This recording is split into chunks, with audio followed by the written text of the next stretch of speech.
Bonjour et bienvenue à la Postec. Dans cette vidéo, nous allons voir les outils de troubleshooting Wi-Fi avec les contrôleurs Catalyst 9008. Dans le Wi-Fi, il y a plusieurs choses qui se passent pendant la connexion, par l'association, l'authentification. Il faut obtenir une adresse IP, par exemple, pour pouvoir éventuellement derrière communiquer avec des sites web, des applications, etc. Et du coup, tant que toute la chaîne marche correctement, nos utilisateurs sont contents et sont satisfaits. En revanche, dès que une petite partie commence à échouer, alors que c'est peut-être même pas la faute de la radio, de l'authentification ou autre chose, le premier réflexe, c'est de dire qu'en fait, le Wi-Fi ne marche pas. Et pour essayer justement de isoler de manière simple et rapide ceux qui pourraient échouer dans la chaîne de connexion Wi-Fi, nous avons pas mal d'outils sur les contrôleurs Catalyst 9008 à disposition, voire éventuellement des fonctions encore plus centralisées et avancées avec par exemple DNA Center et des choses comme Intelligent Capture. Mais déjà, pour rester sur tout ce qu'on a sur les Catalyst 988, à partir de l'interface de monitoring, nous pouvons suivre l'état de santé de notre déploiement Wi-Fi en essayant de monitorer des choses comme par exemple les taux d'interférence, les AP Wi-Fi pirates, des éventuelles attaques, essayer de comprendre l'incidence du bruit sur les niveaux de signal de nos différents canaux. Et sur la même interface de monitoring, nous avons bien évidemment toutes les informations qui vont bien pour les suivis de la connexion d'un terminal, que ce soit de l'état d'association, d'authentification, mais aussi des choses beaucoup plus avancées comme les types d'applications utilisées par un terminal, en montant jusqu'au niveau 7 avec de la reconnaissance de la visibilité applicative, de la classification des terminaux avec le profiling ou alors d'autres statistiques encore qui nous permettent par exemple de suivre l'historique du roaming pour comprendre exactement par quelle borne Wi-Fi le terminal est passé.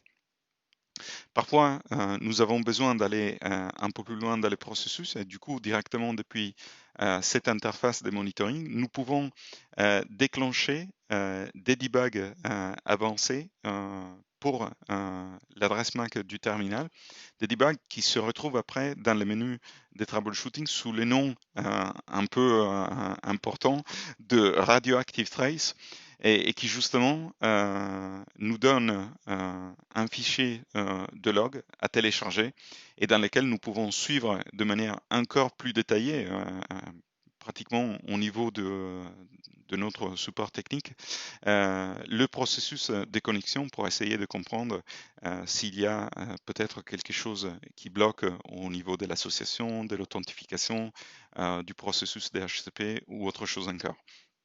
Parfois, il faut aller encore plus loin que les debugs et pour cela, nous avons à disposition dans l'interface du contrôleur Wi-Fi, toujours dans le menu de troubleshooting, l'option de packet capture pour collecter une trace type .pcap à lire par exemple avec Wireshark sur une des interfaces physiques ou logiques du contrôleur lui-même. Donc là, par exemple, j'ai choisi mon port Gigabit Ethernet 1 et j'ai pu télécharger une trace Wireshark directement sur une trace, par exemple, .pcap, pardon, à lire avec Wireshark directement sur ma machine, par exemple pour vérifier les échanges du contrôleur 9008 avec un serveur Radius et éventuellement essayer de comprendre s'il y a eu une problématique d'authentification pour le terminal. Des traces filaires peuvent être collectées également pour l'aplink des AP. Alors là, on peut aller directement à SSH sur un AP, activer un debug qui va générer un fichier .pcap qu'après on peut tout simplement transférer à un SFTP, TFTP ou autre chose. Il y a tous les détails dans un guide spécifique que je vais référencer dans la description de la vidéo. Et dans ce guide-là, nous allons retrouver également des commandes, toujours sur l'AP, pour collecter des traces Wi-Fi directement sur l'AP.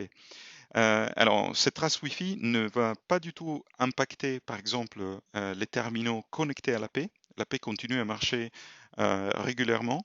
Il va juste collecter une trace Wi-Fi pour tous les clients ou alors une adresse MAC spécifique qu'on lui donne. Il peut l'envoyer vers une machine sur laquelle on est en train de faire tourner Wireshark. Et du coup, pour ne pas effectivement affecter d'autres opérations de l'AP, nous arrivons à collecter des données jusqu'au processus DHCP.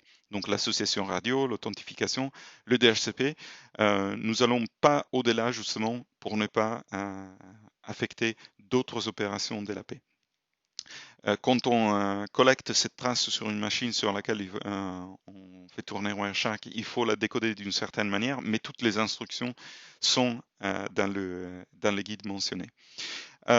Sans aller à un SSH sur l'AP, si on veut collecter une trace avec des informations au-delà du DHCP, donc par exemple pour suivre une communication voix ou autre chose, nous pouvons utiliser une option qui est là depuis plusieurs années maintenant et qu'on retrouve justement dans les contrôleurs 9008 et qui est celle de convertir un AP en mode sniffer, préciser un canal sur lequel on veut collecter la trace Wi-Fi, spécifier la destination vers laquelle on va envoyer la trace à lire avec Wireshark ou même OmniPeak.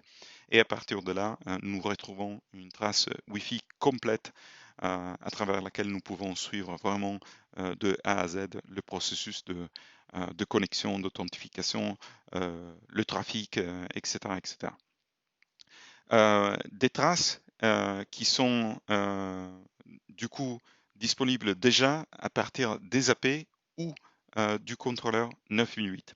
Si après nous avons par exemple plusieurs contrôleurs Wi-Fi ou alors nous voulons par exemple déclencher des traces de manière automatique, là on peut également passer vraiment au niveau supérieur qui est fourni par exemple par DNA Center avec Intelligent Capture et qui nous met à disposition directement depuis l'interface graphique de suivi d'un terminal dans l'outil DNA Center la possibilité de récupérer des traces déclenchées soit automatiquement dès qu'un problème a été détecté, ou alors aussi de le faire tourner à la demande.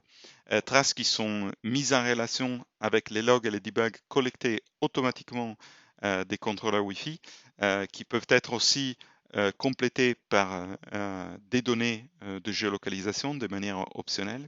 Et toujours de manière optionnelle, ces traces-là peuvent être envoyées vers des outils externes pour l'analyse automatique des paquets présentés de manière un peu plus graphique, toujours sur l'outil DNA Center. Et tout ça, bien évidemment, c'est renforcé par des algorithmes d'intelligence artificielle qui, en fait, font l'analyse pour nous, en gros.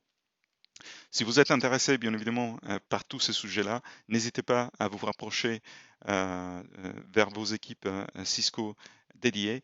Merci encore beaucoup pour votre écoute et à la prochaine sur la Post Tech.